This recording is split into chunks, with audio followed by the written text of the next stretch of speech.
सोच कर देखिए, फुटबॉल का सबसे बड़ा स्टार 14 साल बाद भारत आ रहा है, तो माहौल कैसा होगा?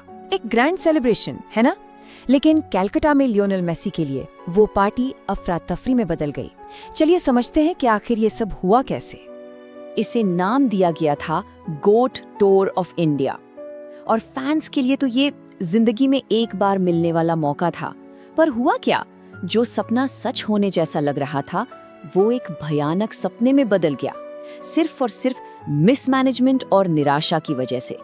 और इस पूरे केओस के बीच में फंसे थे फैंस, वो लोग जिन्होंने अपने हीरो को देखने के लिए अपना दिल, अपनी रूह और मेहनत की कमाई सब कुछ दांव पर लगा दिया था। उनका पूरा दर्द ना बस इस एक लाइन में सिमट कर रह गया। तो इससे पहले कि हम उस गड़बड़ी पर आएं, चलिए थोड़ा पीछे चलते हैं। पहले उस जबरदस्त उत्साह को याद करते हैं। आखिर ये टूर इतना ज्यादा स्पेशल था ही क्यों? जवाब इस नंबर में है 14।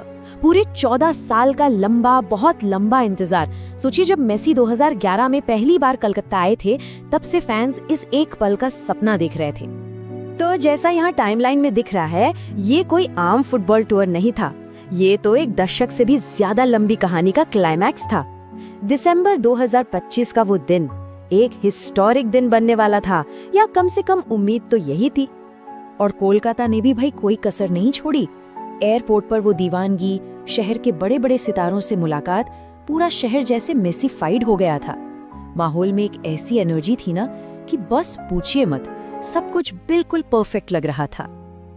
लेकिन जैसा अक्सर होता है, हकीकत उम्मीदों से बहुत अलग निकली। जश्न का वो खूबसूरत सा बुलबुला अब बस फूटने ही वाला था। ये स्लाइड तो पूरी कहानी खुद ही बता देती है ना? एक तरफ थी उम्मीद, एक लेजेंड को देखने की खुशी, और दूसरी तरफ मिसमैनेजमेंट और नाउम्मीदी की कड़वी सच्चाई। एक यादगार रात एक बुरे सपने में बदल कर रह गई। और बात सिर्फ इमोशनल इन्वेस्टमेंट की नहीं थी। फैंस ने अपनी खून पसीने की कमाई खर्च की थी। पता है, स्टेडियम में घुसने की शुरुआती टिकट ही 4000 रुपए की थी। और अगर किसी को मेसी के साथ एक फोटो चाहिए थी, तो उसके लिए लगभग 1 लाख रुपए। मतलब साफ है, ये सिर्फ एक स्पोर्ट्स इवेंट नहीं था, ये एक बहुत बड़ा कमर्शियल शो था। और इससे फैंस की उम्मीदें और भी बढ़ गई थी। जरा इन फैन के शब्दों को महसूस कीजिए। लोगों ने अपने काम से छुट्टी ली, ट्रैवल प्लान किया, सब कुछ किया, सिर्फ अपने हीरो की एक झलक के लिए। और हाथ क्या आया? कुछ भी नहीं, जीरो। और फिर आया वो मोमेंट जिसने सब कुछ पलट दिया। ये इतनी भयानक अव्यवस्था देखकर मेसी बस कुछ ही मिनट में स्टेडियम से निकल गए, और उनके जाते ही फैंस के सब्र का बांध भी टूट गया। इसके बाद जो हुआ, उसने इस इवेंट को हमेशा के लिए एक काले सपने में बदल कर रख दिया।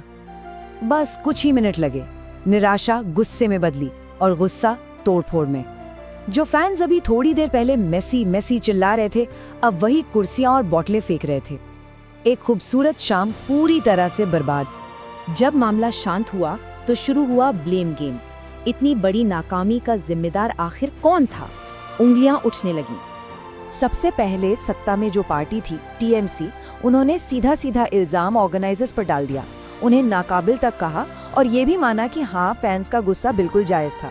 इसे पूरे कोलकाता का अपमान बताया गया। लेकिन विपक्ष यानी बीजेपी ने इसमें एक राजनीतिक मौका देखा, और उन्होंने सीधे मुख्यमंत्री और खेल मंत्री का इस्तीफा मांग लिया। अब जब इतना राजनीतिक दबाव बढ़ गया, तो जाहिर है सरकार को खुद सामने आकर जवाब देना पड़ा। तो इस दबाव के बीच मुख्यमंत्री ममता बनर्जी ने एक्शन लिया।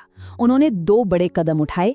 नंबर 1, उन्होंने एक्स पर यानी ट्विटर पर मेसी और सभी फैंस से पब्लिकली माफी मांगी। और नंबर 2, इस पूरी गड़बड़ी की जांच के लिए एक हाई लेवल कमेटी बनाने का ऐलान किया। लेकिन आखिर में ना, ये पूरा वाकया एक बहुत परेशान करने वाला सवाल छोड़ जाता है। जब किसी शहर की इज्जत और एक ग्लोबल आइकन का नाम दांव पर हो, तो इतनी बड़ी नाकामी की जिम्मेदारी आखिर किसकी है? ऑर्गेनाइजर्स की, सरकार की, या फिर ये किसी बड़े सिस्टमिक फेलियर की तरफ इशारा है? ये वाकई में सोचने वाली बात है।